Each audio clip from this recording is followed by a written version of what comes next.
അല്ലെങ്കിൽ യുവാക്കൾക്കിടയിലൊക്കെ ഏറ്റവും കൂടുതൽ പ്രയാസമായിട്ട് തോന്നിയിട്ടുള്ള കാര്യം തൃപ്തി കിട്ടുന്നില്ല എന്നുള്ളതാണ്. നമ്മൾ ചെയ്യുന്ന കാര്യത്തിലൊന്നും ഒരു തൃപ്തി കിട്ടുന്നില്ല, അല്ലെങ്കിൽ നമ്മൾ മറ്റുള്ളവരിലേക്ക് നോക്കിയിട്ട് നമ്മുടെ തൃപ്തിയെ നശിപ്പിക്കുന്നു. നമുക്ക് ഗ്രാറ്റിറ്റ്യൂഡ് ഉണ്ടാവണില്ല. എങ്ങനെയെന്ന് വെച്ച് കഴിഞ്ഞാൽ ഇപ്പോൾ ഒരു ഉദാഹരണത്തിന് ഒരു 50,000 റുപ്യ ശമ്പളം കിട്ടുന്ന ഒരു ജോലി കിട്ടി. അപ്പോൾ നമ്മൾ വലിയ സന്തോഷത്തിലായിരിക്കും. അതേ ദിവസം നമ്മൾ വീട്ടിലേക്ക് വരുമ്പോൾ നമ്മുടെ അയൽവാസിയായിട്ടുള്ള ആൾക്ക് 60,000 ജോലി കിട്ടിയെന്ന് പറഞ്ഞു കഴിഞ്ഞാൽ ആ 10,000 കൂടുതൽ വന്നിട്ട് ഒരു 10,000 ഉണ്ടല്ലോ, ആ 10,000 ആലോചിച്ചിട്ട് നമ്മൾ ആ 50,000 മറക്കുന്നൊരവസ്ഥ ഉണ്ട്. നമ്മുടെ സന്തോഷം പോവുകയാണ്. വെറും 10,000 മേലെ നമ്മുടെ സന്തോഷം നശിച്ചു പോകുന്നൊരു പരിപാടിയുണ്ട്.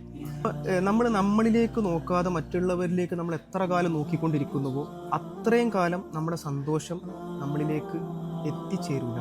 നമ്മൾ നമ്മളെ നോക്കുകയും നമുക്ക് കിട്ടിയിട്ടുള്ള കാര്യത്തിൽ ഗ്രാറ്റിറ്റ്യൂഡോടു കൂടി പെരുമാറാനും പഠിക്കുന്ന സമയത്ത് മാത്രമേ നമുക്ക് സന്തോഷത്തോടു കൂടി ജീവിക്കാൻ സാധിക്കുള്ളൂ എന്നുള്ളതാണ്. 50,000 കിട്ടുക എന്നുള്ളത് ഇതിനു മുമ്പ് നമ്മൾ 30,000-ലായിരുന്നു, അല്ലെങ്കിൽ 20,000-ലായിരുന്നു, 15-ലായിരുന്നു. അപ്പം ഞാനിപ്പോൾ 50-ലേക്ക് എത്തിയിട്ടുണ്ട് എന്നുള്ള ആ ചിന്ത, ഈശോനോട് സ്തുതിച്ചുകൊണ്ടുള്ള ചിന്ത ഉണ്ടാകുന്നതിന് പകരം മറ്റവൻ 60 ഉണ്ടല്ലോ, ആ 10,000 മേലെ എൻ്റെ ജീവിതം സന്തോഷമില്ലാതാക്കി മാറ്റണമെന്നുള്ളത് നമ്മൾ സീരിയസ് ആയിട്ട് ആലോചിക്കേണ്ട ഒരു വിഷയമാണ് കേട്ടോ.